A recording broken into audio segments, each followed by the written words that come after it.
have the two the two avenues with the most names reflecting that. Lyndon Bill Smith chose D Vine, referencing John 15, and their positive feelings about having a new home on Vine Avenue.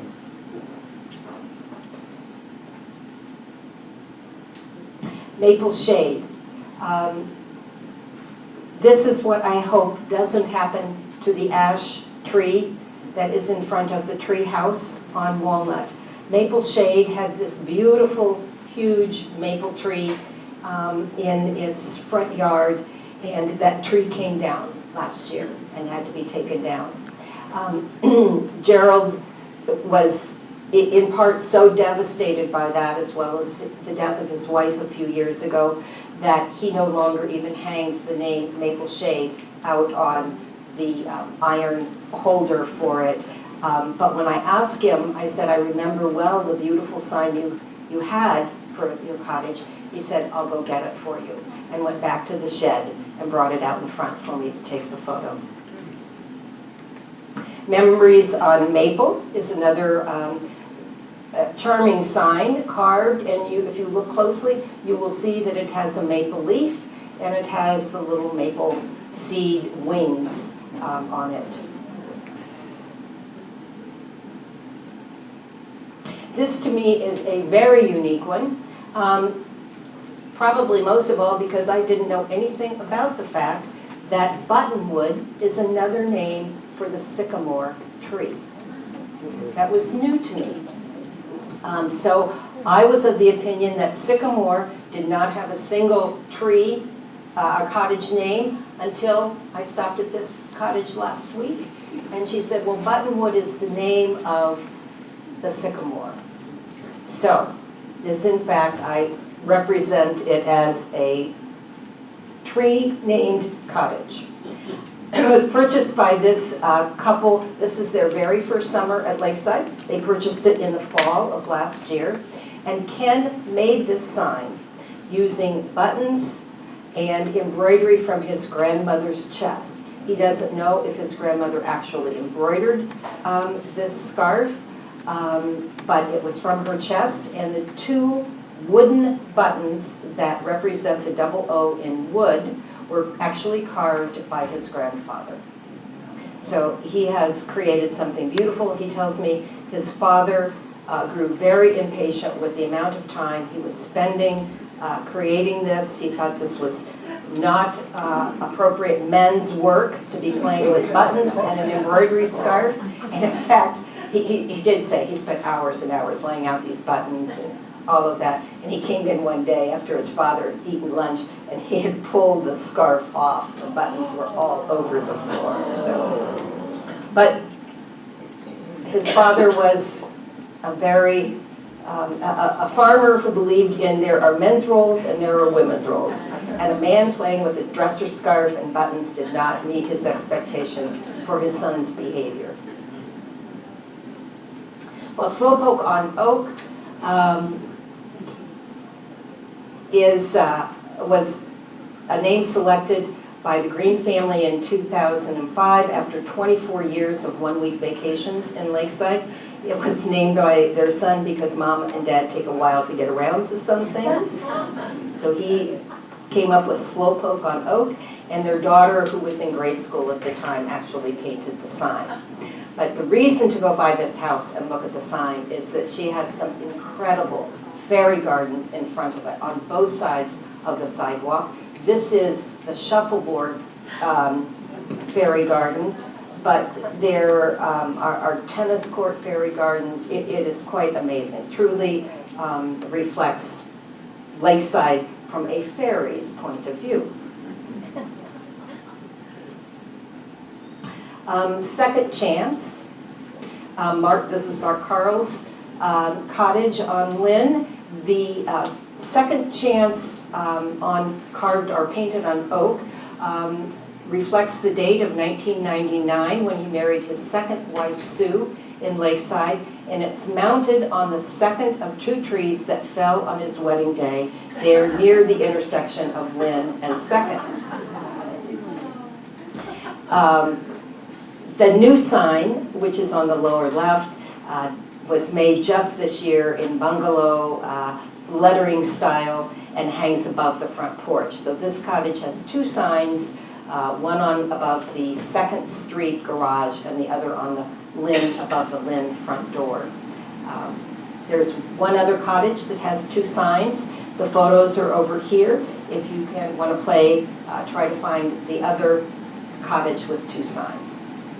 Avenues that have no sign reflecting location on that street: Poplar, Walnut, and Lynn. Walnut, you could say the antique store was built as a cottage and could fall in that, but it's retail, and so I didn't include it per se. We have foreign languages. Nulli secundus is Latin, meaning second to none. It was named after Sharon Clooney's grandparents' farm in Michigan. They actually found a map, and the word Nulli secundus is printed on that map over her grandfather Frederick's farm. Grandmother did not like living on a farm, and so grandmother referred to Nulli secundus as meaning next to nothing. So, one way or the other, that's the name they selected. They didn't get the sign until 6 years ago when Sharon's brother made it and sent it as a gift. La Vie en Rose, another foreign language, this one in French. Mary and Max Rabinovitz met while students at the Curtis Music School in Philadelphia. This is a romantic story. He often sang La Vie en Rose to Mary in his native French. He was born in Belgium, and French was his native language. Well, they went their separate ways, but reconnected and married in 2006, after both had been married and had previous family. When they were married, the cottage name was changed to reflect their original love song that had been popularized by Edith Piaf in 1946. And I had to lay on the ground to get this photo of the roses with the sign. Our other French sign is La Petite Maison de la Douaine-Rue. Lee and Slew purchased their little 488 square foot cottage in 2010 after 40 years of lakeside vacations. And when people ask, well, where's your cottage? They would just say, it's the little cottage on 2nd Street. Well, they said that so many times they decided, okay, that'll be the name, but we want it in a foreign language. Sue said they tried German and it just didn't roll off their tongues well enough. And then in Latin, some of the words, were words you wouldn't say in Lakeside, she said. So they settled on French. It has such a beautiful sound to it. And the sign reflects the fact, with laurels on the left, that's the side street laurel on the west side of their cottage, and the vine points off to the right side, where Vine Avenue is on the east side. Creative sign, a big, long name for a very little cottage. Linguistics, this is probably the most fun, where people just made up names. They weren't real words at all, but they were fun to make up. In 1980, Bert Lahm convinced his wife Evelyn that they should buy this truly rundown cottage at the end of Walnut for their summer living. It had no kitchen, no bathroom, and the sign, or the photo there is of the for sale sign in front of it, and you can see there are two doors, one on each level, that just open to nothing. There were no porches. The neighbors were so concerned that the resident might go out on those rickety porches and fall through that they tore them down on his behalf as a safety feature. But this is the cottage that Bert and Evelyn bought in 1980, and his family did think he was crazy, and he converted Bedlam using his name to replace the normal LAM, which is a pejorative for crazy house, into Das Bedlam, reflecting his German heritage. And Evelyn says, I can't believe we're still married 60 years later. They just celebrated their 60th anniversary this summer, and now live in this cottage full-time, year-round. Our LPO president has a made-up name for his cottage, the Quagmire. In 1979, Barbara says the word is all Jim's. He's the one who came up with it. He created the word quagmire from quagmire, M-I-R-E, which is a bog difficult to get out of, and now used the term for a difficult situation with no easy solution. I'm only hoping that our LPO president doesn't have a quagmire situation he needs to deal with over the next couple of years. Barbara actually designed the sign with cattails. She said at one point it was stolen. They woke up one morning and the sign wasn't there.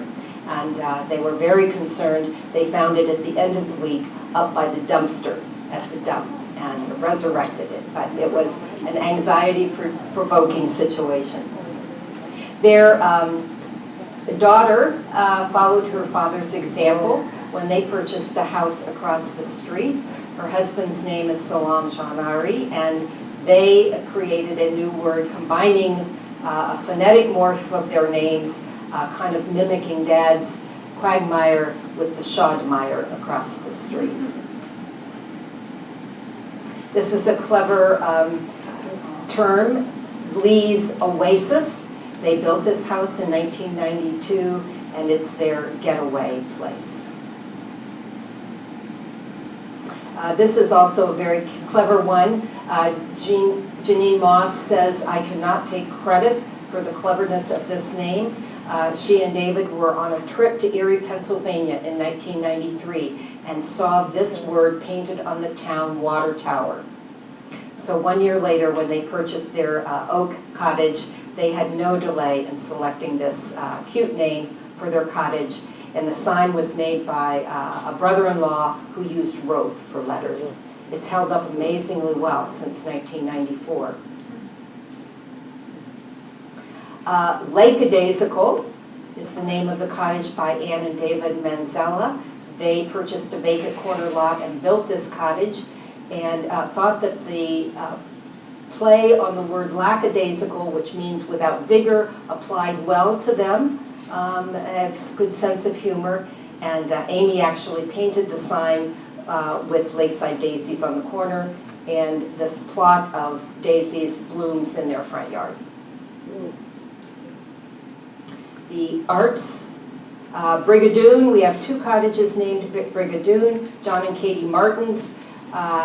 They established it in '73, and remember driving into Lakeside when there was actually mist coming up from the lake in late April, and easily chose that name. The second one is Graham's Brigadoon, which is up on 6th in a left-behind trailer from someone who had used the trailer in the 1950s when housing was very tight in this area. Blue Skies is the name of a cottage that was just purchased by the house in 2016. Their daughter liked to sing this song, so it was an easy selection for them. The Butterscotch Cottage, who can remember, not me, and I was a Captain and Tennille fan, that Captain and Tennille had a song called The Butterscotch Cottage. Their family had a contest, and it was 8-year-old Eric who suggested Butterscotch Cottage because his parents had already decided what colors the cottage was going to be painted. So he won the prize for the name. Lynn Woods went back to a 1945 romantic fantasy film for selecting her cottage name, The Enchanted Cottage. Has anyone seen this film? A couple of people in the room. Lynn tells me that the two people are, I'll just say, less than handsome in their physical appearance, but when they are in the Enchanted Cottage, they are beautiful to each other. So that sounded like a good reason to name a film to me. It doesn't work. It doesn't work. Oh, sorry then. You were hoping that it would rub off on you. Another film, the Zalanta family remembered the 1980 film that was completed on Mackinac Island and used the title Somewhere in Time for their log cabin cottage. Literary arts are Narnia. We have 2 Narnia cottages. One is Our Narnia. It was selected by Dan and Lorinda Church. They remembered reading the Chronicles of Narnia to their children, and they felt like when they came through the gates of Lakeside, they disappeared into the back of the wardrobe and entered a new place. So they have used this sign on their cottage since 1999. Now, much more recently, in 2014, Ruth Watkins, her family selected Narnia for their cottage name. The sign is on the left, and the lion's face painted on the rock by Ruth's daughter. Interestingly enough,